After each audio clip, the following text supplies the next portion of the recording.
malam dari perjalananku di Kapadokia ke Ankara.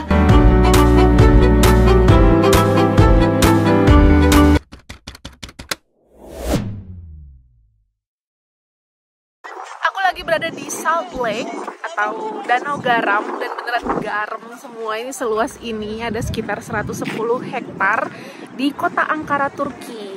FYI, Ankara itu adalah ibu kotanya Turki, jadi bukan Istanbul ya teman-teman. Nah ini tuh garam, ya ampun, ini garam-garam kasar. Kasar dan asin, dialah garam ya. Ya sebenarnya ini kalau misalnya mau jalan di Salt Lake ini tuh lebih bagus kalau kita tuh nyeker. Dan ini sebenarnya bisa jadi skincare dan bisa diproduksi oleh orang Ankara itu sebagai produk, bisa jadi obat kulit, bisa jadi buat kaki pecah-pecah, kulit kering, dan skincare lotion juga.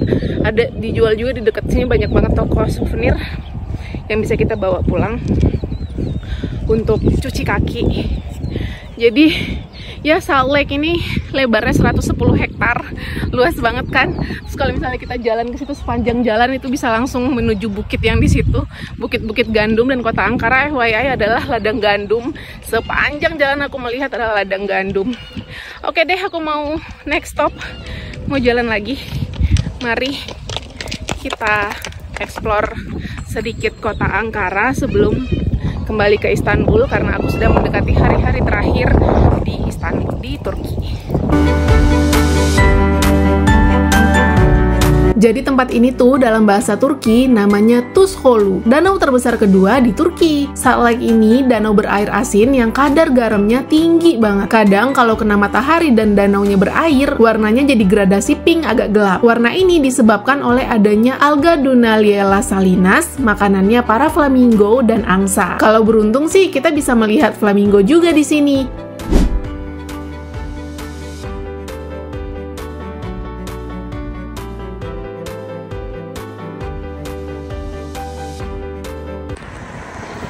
Nah, tadi dari Salt Lake aku langsung ke pusat kota Ankara.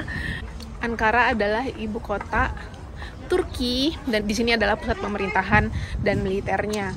Nah, ini aku berada di gedung Museum Mustafa Kemal Atatürk. Itu tokoh yang menjadi presiden pertama Turki, dan tempat ini dijadikan museum untuk mengenang sejarah dan jasa-jasanya, sekaligus ini adalah makamnya juga di pusat kota Ankara.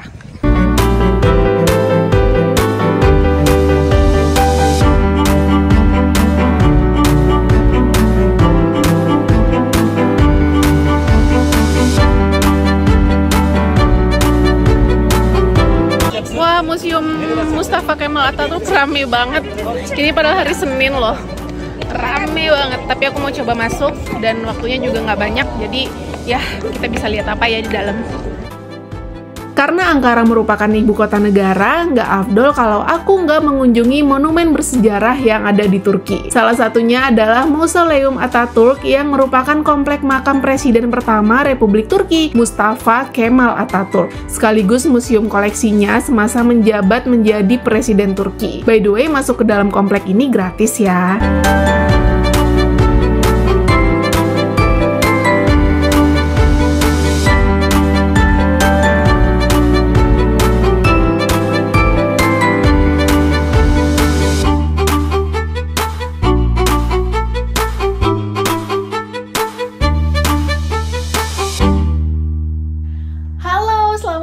Dari Istanbul. Aku baru aja check-in di Istanbul tadi malam. Jadi ini sudah menjelang hari-hari terakhir aku di Turki. Jadi kemarin itu aku perjalanan dari Kapadokia menuju Ankara lalu langsung Istanbul. Itu 1 harian, panjang banget. Antara Kapadokia ke Istanbul itu sekitar kalau di total 8 jam perjalanan. Jauh ya, kalau misalnya di Pulau Jawa tuh kita udah dari Jakarta sampai Semarang udah nyampe kali gitu. Perjalanannya nggak terlalu berasa karena aku mampir dulu di kota Ankara. Kota Ankara itu adalah kota yang jadi ibu kota dan pusat pemerintahan dari Turki sendiri. Nah, dari Ankara itu barulah kita perjalanan nambah 5 jam lagi sampai di kota besar Istanbul ini. Tada!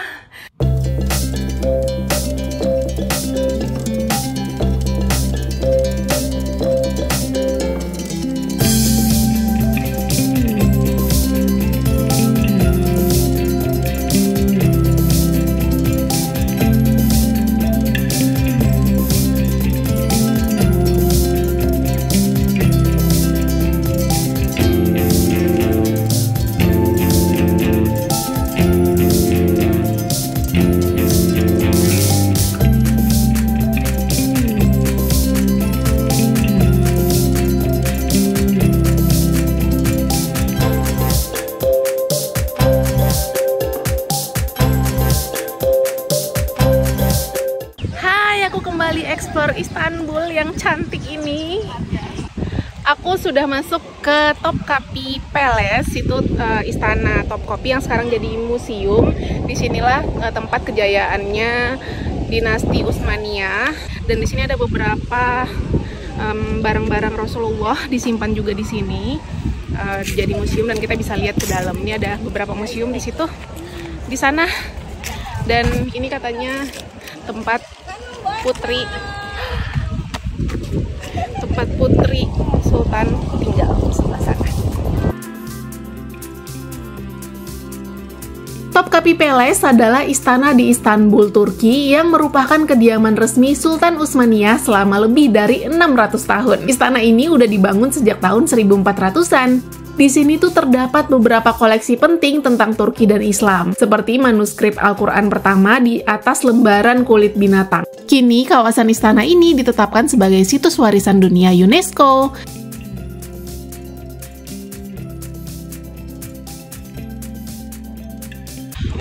Wah, Topkapi Palace yang sekarang jadi museum ini berharga banget, terutama bagi umat muslim. Tadi di sebelah sana ada museum yang menyimpan barang-barangnya Rasulullah, Fatimah, Hussein, terus ada pedangnya Nabi Musa, dan pokoknya berharga banget. Tapi di dalamnya kita nggak boleh foto dan nggak boleh mendokumentasikannya sama sekali. Jadi kita cuma bisa lihat, dan masya Allah, aku bikin aku merinding sih, karena baru pulang dari Mekah sebulan yang lalu melihat artefak peninggalan Rasul sampai ada jejak kaki Rasulullah, itu masya Allah banget.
Kalau ke Turki, jangan lupa mampir ke Pier Loti Hill naik cable car. Tiketnya cuma 4 lira, sekitar Rp16.000 start dari Eyüp Pier. Kita bisa lihat Golden Horn dari ketinggian 55 mdpl. Ini tuh waterway sekaligus pelabuhan alami berbentuk tanduk yang masih merupakan bagian dari Laut Marmara. Sebenarnya akan lebih keren kalau pas sunset. Warna air lautnya bakal keemasan seperti namanya Golden Horn.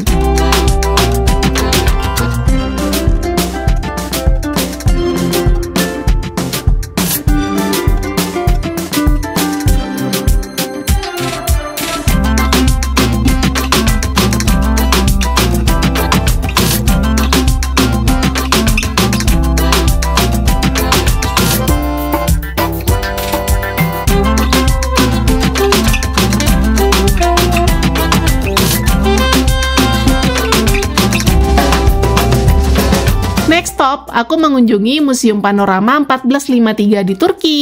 Masuk ke sini dibikin merinding. Objek utamanya ada di lantai paling atas, panorama lukisan 3 dimensi yang menggambarkan pertempuran antara Kesultanan Turki Utsmani dengan Kekaisaran Bizantium. Dentuman-dentumannya itu loh bikin lukisan panorama 360 ini terasa nyata sekali. Di lantai bawah ada penjelasan lengkap tentang sejarah Islam dan perjuangan Muhammad Al-Fatih membawa kejayaan di Turki.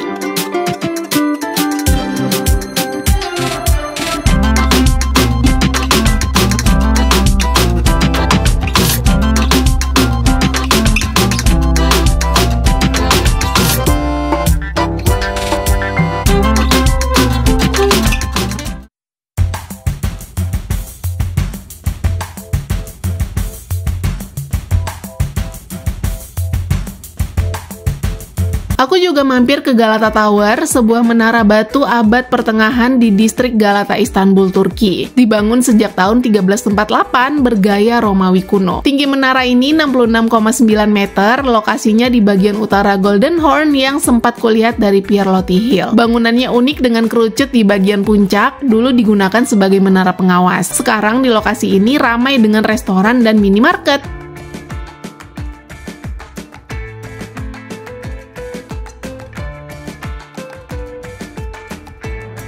Terakhir dan yang paling pamungkas menutup trip Turkiku ini adalah naik cruise di Sungai Bosporus. Ini tuh tur terseru buat sightseeing di sungai yang memisahkan Turki daratan Eropa dengan Turki daratan Asia. Harga tiketnya mulai dari 700 ribuan per orang buat tur selama 2,5 jam.